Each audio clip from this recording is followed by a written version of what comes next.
King Charles visits Prince Andrew's new home after stripping him of. Welcome to Crown Chronicles, your royal home for truth, drama, and everything happening behind palace walls. If you love uncovering the untold stories of the British royal family, the power struggles, the secrets, the scandals, and the moments the palace hopes you'll forget, then you've come to the right place. Don't forget to subscribe, give this video a like, and hit the notification bell, because today's episode is one of the most shocking royal developments yet. Yes, you heard that right. King Charles has paid a visit to Prince Andrew's new home, just months after stripping his younger brother of his official duties, royal privileges, and his long-time residence at Royal Lodge. And the question on everyone's mind is, why now?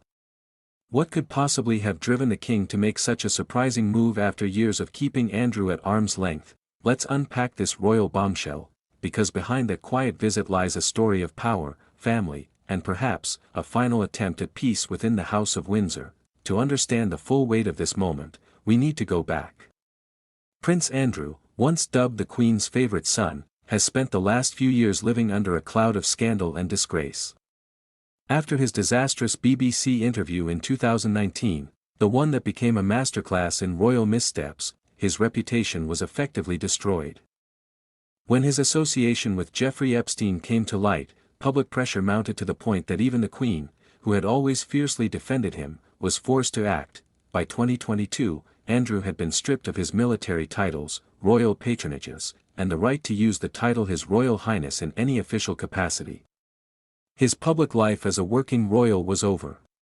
And when Queen Elizabeth II passed away, his future within the family grew even more uncertain under King Charles III's rule. Charles, long known for his belief in a slimmed-down monarchy, saw no place for his scandal-ridden brother in the new royal era. Yet, despite being removed from royal life, Andrew refused to leave Royal Lodge, his grand 30-room residence in Windsor Great Park, the home he had occupied for decades. Reports emerged of tension between the brothers, with Charles allegedly urging Andrew to move out and downsize to Frogmore Cottage, the former home of Prince Harry and Meghan Markle. For months, rumors swirled of private disputes, emotional phone calls, and growing resentment. Andrew was said to be digging in, refusing to vacate the property, claiming he had a long-term lease that protected his right to stay. It seemed that the Duke of York and the King were heading for a full-blown royal showdown, and then something changed. In a move that surprised royal watchers everywhere, Prince Andrew quietly relocated, not to Frogmore Cottage, but to a smaller, private estate on the edge of Windsor, far removed from the grandeur of Royal Lodge. It was a humbling transition for the man who once flew helicopters for the Royal Navy, hosted glamorous receptions, and moved in the world's most elite circles. But it was what happened next that stunned everyone. King Charles showed up at his brother's new home. Eyewitnesses say the king arrived discreetly, without the usual press fanfare, and spent nearly 2 hours with Andrew behind closed doors. The visit wasn't an official royal duty, it was personal. And that's what makes it so fascinating. Why would Charles, who has worked so hard to distance the monarchy from scandal, visit the very brother who embodies it? Was it an act of compassion, a moment of brotherly reconciliation, or a sign that the king may be softening his stance? Sources close to the palace suggest that while Charles has been firm about maintaining the monarchy's integrity, he also recognizes that Andrew's isolation has created deep personal strain. After losing his royal role, his reputation, and even his longtime home, Andrew's circle of support has become very small.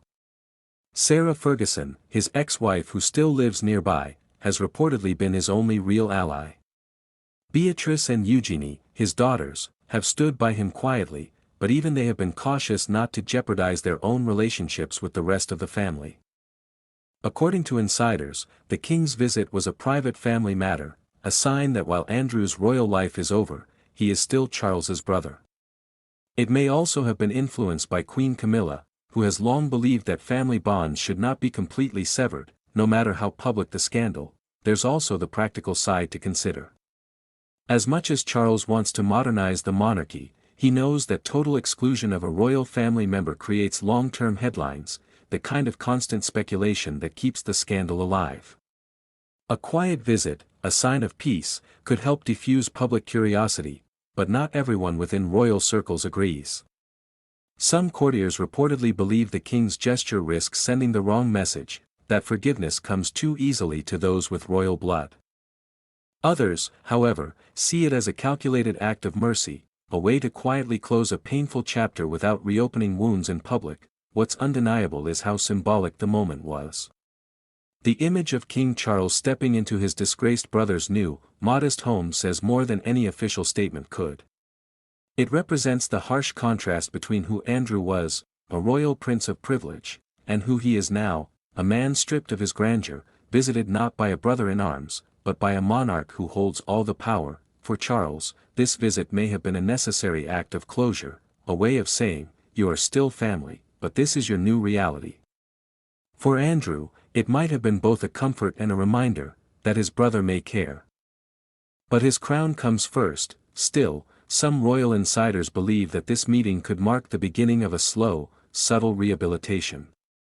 Not a full return to public life, that seems impossible, but perhaps quiet reintegration within the private family circle. Charles is, after all, a man deeply conscious of legacy.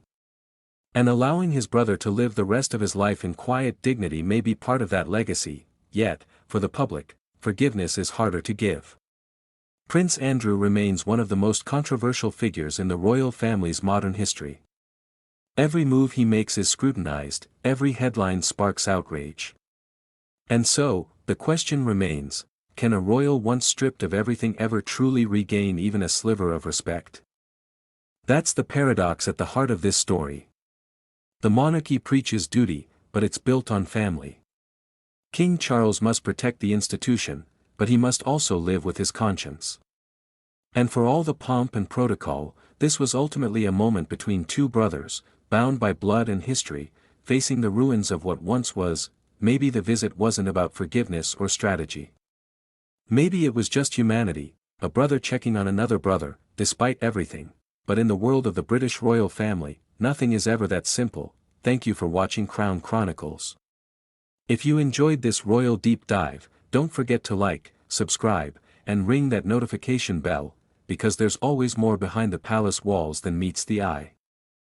Now tell us in the comments, do you think King Charles's visit was an act of compassion, or a carefully calculated move to control the narrative?